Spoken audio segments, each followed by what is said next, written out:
আল্লাহ রাব্বুল আলামিন সর্বপ্রথম আদম আলাইহিস সালামকে তৈরি করলেন, তারপর তার বাম পাজরের হাড় থেকে মা হাওয়া আলাইহিস সালামকে তৈরি করলেন। দুইজনকে জান্নাতের মধ্যে রেখে দিলেন। দীর্ঘ সময় তারা সেই জান্নাতের মধ্যে অবস্থান করলেন।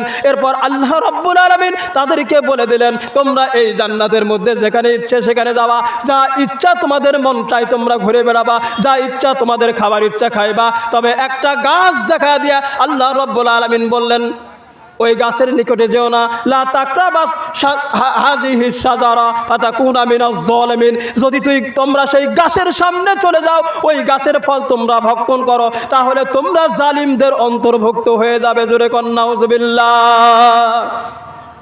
সম্মানিত ভাইরা আমার, যেভাবেই হোক শয়তান তাদেরকে প্ররোচনা দিয়ে প্রতারণা করে সেই গাছের ফল ভক্ষণ করালো। এরপর আল্লাহ রাব্বুল আলামিন তাদের প্রতি নাকশ হয়ে গেলেন, তাদের উপরে অভিশপ্ত হয়ে তাদেরকে দুনিয়ার জমিনে প্রেরণ করে দিলেন। দুনিয়ার জমিনে হযরত আদম আলাইহিস সালাম এবং মা হাওয়া আলাইহিস সালাম দুইজনে চলে আসলেন। আসার পর আল্লাহ রাব্বুল আলামিন তাদেরকে পরীক্ষায় ফেলে দিলেন। দীর্ঘ সময়, অনেক বর্ণনায় এসেছে প্রায় 300, কেউ বলে 350, এরকম বছর সময় তারা দুইজনকে খোঁজাখুঁজি করতেছিল।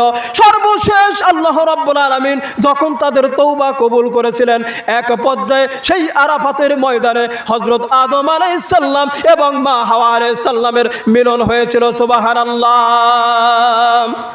এইবার আল্লাহ রাব্বুল আলামিন হযরত আদম আলাইহিস সালামকে বললেন, ও আদম, তুমি একটা ঘর নির্মাণ করো, এইখানে একটা ঘর নির্মাণ করো। আদম আলাইহিস সালাম বলেন, ও রব্বুল আলামিন, কেমন করে ঘর নির্মাণ করব, কোথায় ঘর নির্মাণ করব? আল্লাহ রব্বুল আলামিন বললেন, আমি তোমার জন্য ঘর নির্মাণের একটা ব্যবস্থা করে দিচ্ছি। হযরত জিবরাইল আলাইহিস সালামকে আল্লাহ রব্বুল আলামিন বলে দিলেন, ও জিবরাইল, তুমি চলে যাও বাইতুল মামুরের ওই ছায়াটা, তুমি সেই মক্কার যেখানে বর্তমানে কাবা আছে, ওই কাবা যেখানে আছে সেখানে, তিনি বললেন, ওই বাইতুল মামুরটা ওই কাবার উপরে তুমি তুলে ধরো। ওই বাইতুল মামুরের ছায়া যেখানে পড়বে সেখানে হযরত আদম আলাইহিস সালাম কাবা নির্মাণ করবে। সুবহানাল্লাহ। দোয়া করব তোমার জন্য পরে। আমার প্রাণের ভাইরা, হযরত আদম আলাইহিস সালাম এইবার যখন দেখতে পেলেন ওই চতুর্থ আসমান থেকে বাইতুল মামুরের ছায়াটা সুন্দর করে যেই পাশ দিয়ে পড়েছেন, হযরত আদম আলাইহিস সালাম সেইখান দিয়ে পাঁচির তৈরি করে কাবা শরীফের সর্বপ্রথম নির্মাণ কনস্ট্রাকশন তৈরি করেছিলেন। জোরে কোন আলহামদুলিল্লাহ। সর্বপ্রথম কাবা নির্মাণ করেছিলেন আমাদের সর্বপ্রথম আদি পিতা হযরত আদম আলাইহিস সালাম। জোরে কোন সুবহানাল্লাহ। হযরত আদম আলাইহিস সালাম কাবা নির্মাণ করলেন। আল্লাহ রাব্বুল আলামিন বলেন, এই কাবাটা মুসলমানদের জন্য, মুমিনদের জন্য, বিশ্বের মানুষের জন্য কত গুরুত্বপূর্ণ একটু লক্ষ্য করেন। আল্লাহ রাব্বুল আলামিন কোরআনুল কারীমের এই সূরার এই আয়াতের পরবর্তী অংশে বলেন, ফিহি আয়াতুম বাইনাতুম মাকামু ইব্রাহিম ওয়া মান দাখালাহু কানা আমিনা। আল্লাহু আকবার।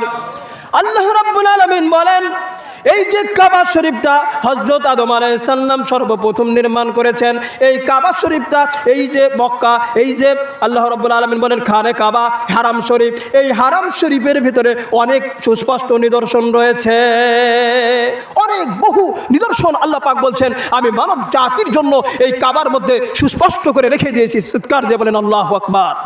তার মধ্যে আল্লাহ রাব্বুল আলামিন বলেন, একটি বড় সুস্পষ্ট নিদর্শন হলো এই জায়গায় আল্লাহ রাব্বুল আলামিন মাকামে ইব্রাহিম রেখে দিয়েছেন। সুবহানাল্লাহ। মাকামে ইব্রাহিম হলো এমন একটা পাথরকে বলা হয়েছে যেই পাথরের উপরে দাঁড়িয়ে জাতির পিতা হযরত ইব্রাহিম আলাইহিস সালাম হযরত ইসমাইল আলাইহিস সালামকে সঙ্গে নিয়ে পরবর্তীতে আবারও এই কাবা নির্মাণ করেছিলেন। সুবহানাল্লাহ। কাবা শরীফ বেশ কয়েকবার কিন্তু নির্মাণ করা হয়েছে। আমার প্রাণের ভাইরা, হযরত ইব্রাহিম আলাইহিস সালামকে আল্লাহ রাব্বুল আলামিন তখন ওই যে ইসমাইল আলাইহিস সালামকে কুরবানির পরীক্ষায় যখন তিনি উত্তীর্ণ হয়ে গেলেন, তখন আল্লাহ রাব্বুল আলামিন হযরত ইব্রাহিম আলাইহিস সালামকে আবার বললেন, ও আমার খলিল, আমার বন্ধু, তুমি এই কাবা শরীফটাকে আবারও পুনর্নির্মাণ করে দাও। এইবার হযরত ইব্রাহিম আলাইহিস সালাম ইসমাইল আলাইহিস সালামকে সঙ্গে নিয়ে আবারও কাবা নির্মাণ শুরু করে দিলেন। কাবা নির্মাণ করতে করতে যখন তিনি যখন আর হাত দিয়ে তিনি আর সেই পর্যন্ত তখন ধরতে পারছিলেন না, উঁচা যখন হয়ে গিয়েছিল, হযরত ইব্রাহিম আলাইহিস সালাম একটা বড় পাথর নিয়ে এসে রেখে সেই পাথরের উপরে দাঁড়িয়ে তিনি একের পর এক ইট কিংবা পাথর এরকম করে বিভিন্ন রকমের উপাদান দিয়া ওই কাবাটা নির্মাণ করেছিলেন। জোরে কোন সুবহানাল্লাহ। এইবার যেই পাথরের উপরে দাঁড়া জাতির পিতা ইব্রাহিম আলাইহিস সালাম কাবা নির্মাণ করেছিলেন, ওই পাথরটা লিফটের মতো কাজ করতো। চিৎকার দিয়ে বলেন আল্লাহু আকবার। লিফটের মতো কাজ করতো। যখন ইব্রাহিম আলাইহিস সালামের উপরে যাওয়ার প্রয়োজন হতো পাথরটা উপরে চলে যেত, আর নিচে আসার প্রয়োজন হলে পাথরটা নিচে আসতো। সুবহানাল্লাহ, কি আজব কারিশমা ছিল সেই পাথরের। আল্লাহ রাব্বুল আলামিন বলেন এই পাথরটা হলো মাকামে ইব্রাহিম। ইব্রাহিম আলাইহিস সালাম দাঁড়ানোর কারণে ওই পাথরের উপরে হযরত ইব্রাহিম আলাইহিস সালামের ফুট ফিঙ্গারটা হয়ে গিয়েছিল, পায়ের একটা চিহ্ন হয়ে গিয়েছিল। আজও পর্যন্ত আল্লাহ রাব্বুল আলামিন ওই পাথরের উপরে জাতির পিতা ইব্রাহিম আলাইহিস সালামের পায়ের চিহ্নটা সংরক্ষণ করে রেখেছেন। সুবহানাল্লাহ। কিয়ামত পর্যন্ত আল্লাহ রাব্বুল আলামিন এই পাথরের উপরে হযরত ইব্রাহিম আলাইহিস সালামের পায়ের চিহ্ন রাখবেন। সুবহানাল্লাহ। এটা হলো মাকামে ইব্রাহিম। কোনো মানুষ যদি হজ করার জন্য কাবাতে প্রবেশ করে তাহলে এই মাকামে ইব্রাহিমের পাথরের সামনে দাঁড়িয়ে 2 রাকাত নামাজ আদায় করা তার জন্য ওয়াজিব হয়ে যায়। যেরকম সুবহানাল্লাহ। আমার প্রাণের ভাই